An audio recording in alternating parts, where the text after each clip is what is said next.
Hello, I am JC Harris, and I'm excited to talk with you today about mindfulness.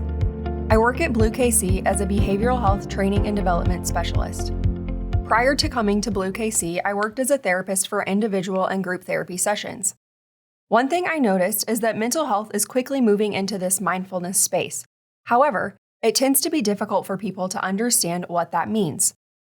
I noticed I continued to say, let's engage in mindfulness, or be mindful, and continued to get very confused looks from others.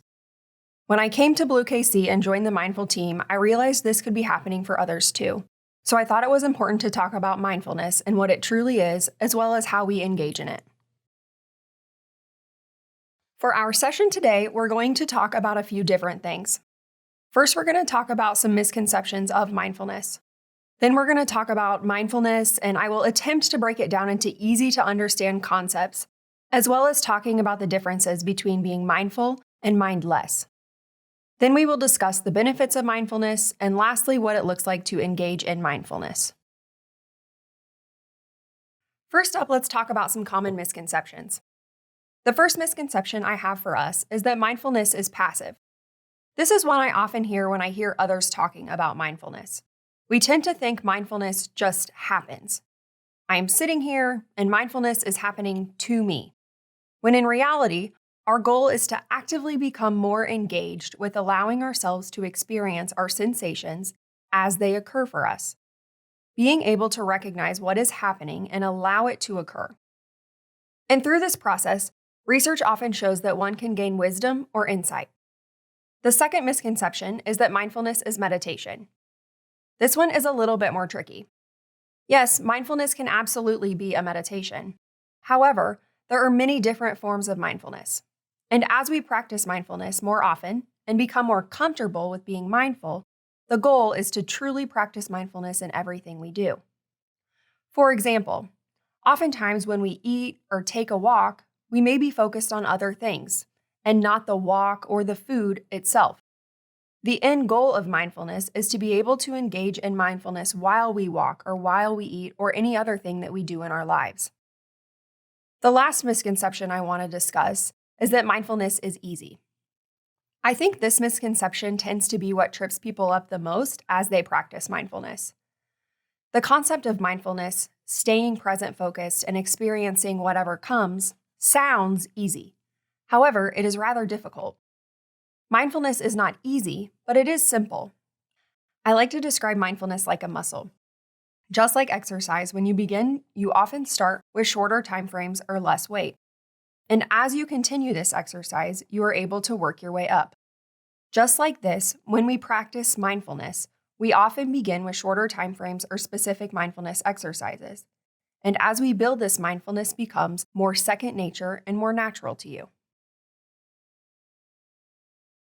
Now that we have covered some misconceptions and what mindfulness is not, I want to really break down the core pieces of mindfulness and discuss what it is. Researchers say mindfulness is the practice of paying attention to one's experiences in the present moment, while acknowledging emotions, physiological reactions, and thoughts that occur without judgment. I'd like to break mindfulness down into 3 core points. First, present focused. This is staying engaged in each moment as it comes and goes. As we focus in the present moment, we might notice a thought or a feeling that comes up for us. However, within the next moment, this thought or feeling may be gone. When we stay engaged in the present moment, we are likely to realize that everything we experience tends to be rather fleeting. So allowing ourselves to notice a thought without getting caught up in that thought can be really helpful. Which brings us to our next point, intentionally recognizing. Within each new moment, our goal is to intentionally recognize the thoughts, feelings, or emotions that come up for us. By allowing ourselves to intentionally focus on these within each moment, we ensure that we will not get too caught up in these. And even when we do, we're more able to recognize this and then return to our mindfulness. Our goal here is to not clear our mind, but rather to become more aware and intentional about recognizing what is occurring within our mind during each new moment. Lastly, I want us to talk about increased acceptance. As we begin to focus on the present moment and intentionally recognizing the sensations that come up for us, Sometimes we can become judgmental towards these. For example, we could be frustrated that our mind keeps wandering off or thinking about something else. However, being judgmental towards these tends to be less productive than being able to recognize, I'm having a thought that I'm worried or I'm noticing that I'm feeling cold right now, and returning back to our mindfulness. Our goal here is to recognize that our mind's job is to naturally wander, and it is okay and expected that we will have to redirect our mind back to our mindfulness as we begin to practice engaging in this. We are training our brain to engage and function in a new and different way.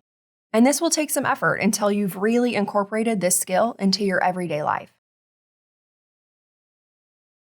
At this point, I like to review a little example. Here is a way I like to think about mindfulness as a picture. We are in the middle.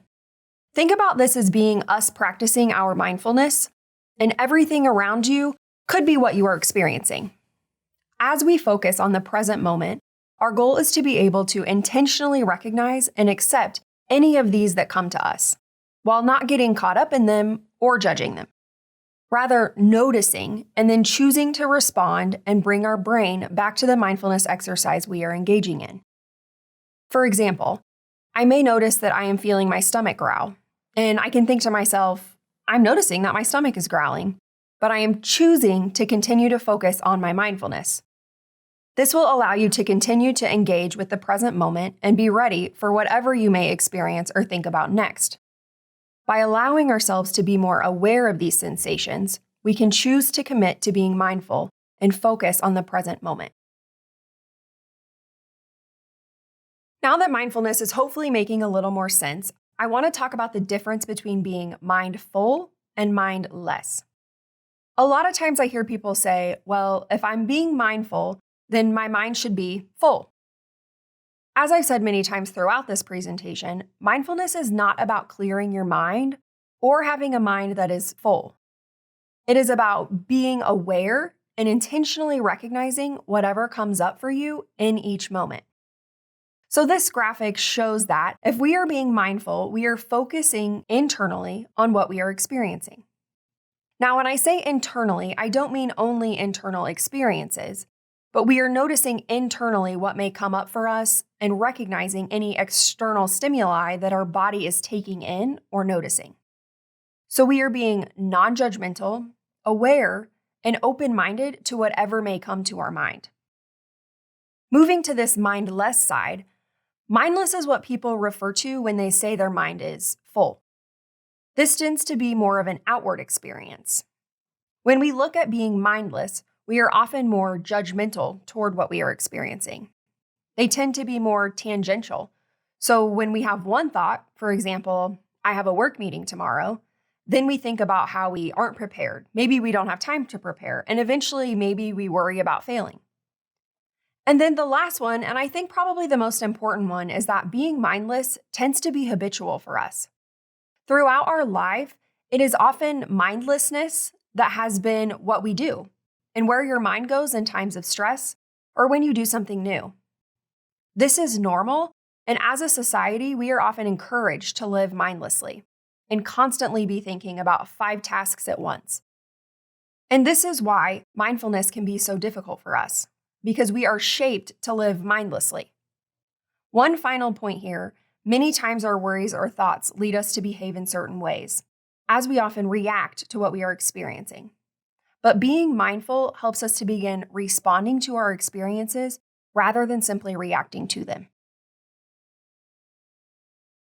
Before talking about engaging in mindfulness, I want to talk about why we engage in mindfulness and what the benefits are. As we move down this slide, you can see mindfulness helps reduce anxiety and depression symptoms, including increasing your mood and decreasing our worrying. It helps improve cognitive functioning. More specifically here, it helps to improve memory, focus, processing speed, and creativity, all things that are incredibly important for the workspace. It increases one's ability to manage stress, improves relationship satisfaction, and this can mean relationships with loved ones, coworkers, and any other relationships that you have with others. And then lastly, it increases one's ability to cope with emotions. as it helps you become more aware and insightful into your emotions and what may be influencing the emotions that you're experiencing. What I want to touch on here is the physiological benefits one can gain through practicing mindfulness. Not only does mindfulness help us with our mental health, but it can also reduce chronic pain, boost your immunity, and lower blood pressure, to name a few. The benefits of engaging in mindfulness are one of the reasons that it has become so popular and so important in our growing mental health field. Lastly, I want to talk about engaging in mindfulness. You can literally be anywhere to practice mindfulness, but here are a few tips to beginning your mindfulness practices, as it is important to be intentional with your practices as you begin to grow this skill. First, finding a comfortable position is important. You want this position to be somewhere where you won't be bothered or interrupted. You want to feel relaxed and comfortable, but also not so relaxed that you fall asleep. Some options would be sitting in a comfy chair, lying on the couch, or in bed. Next, you want to set yourself a time limit. For your first mindfulness practices, I encourage you to start with small time frames. This could be 5 or 10 minutes, or even 1 or 2 minutes if you are new to this type of exercise. And as you begin to engage in mindfulness, you will want to notice your body, really focusing on all 5 of your senses. What are you seeing, smelling, hearing, feeling, or tasting? These tend to be great places to start when you are attempting to focus on the present moment. This is also a great place to begin recognizing what are you experiencing in your body. Is your heart racing? Do you feel warm? These types of things can help you connect and ground yourself in the present moment, and they're often things that we do not intentionally recognize. You are also going to want to focus, or at least notice, your breath. Some mindfulness exercises will be specifically geared towards your breathing and noticing or changing it. Others may not be. However, throughout all mindfulness, bringing your focus to your breath can help you stay in the present moment, as well as noticing your senses. Is the breath hot? Is it cold? All of those are tied to the present moment. And lastly, noticing when your mind wanders. This encourages you to intentionally recognize when your mind wanders off, accepting that, and returning to focus on your mindfulness exercise. As I mentioned in the beginning, there are many different types of mindfulness. Here is a quick list of a few. There are breathing, imagery, body awareness, and movement types of mindfulness. I've listed some examples, but there are many more that are not listed here. Breathing exercises tend to help you change your breathing while focusing on that experience. There's alternate nostril breathing, which requires you to close one nostril while breathing out of the other. Diaphragmatic breathing encourages you to begin breathing from a deeper place, as we often take more shallow breaths. Imagery exercises encourage you to imagine different images. This helps you to remain in the present moment while allowing you to have something to intentionally think about. Both breathing and imagery exercises tend to be the best exercises to begin with if you are new to mindfulness. Body awareness exercises are great for recognizing physiological sensations.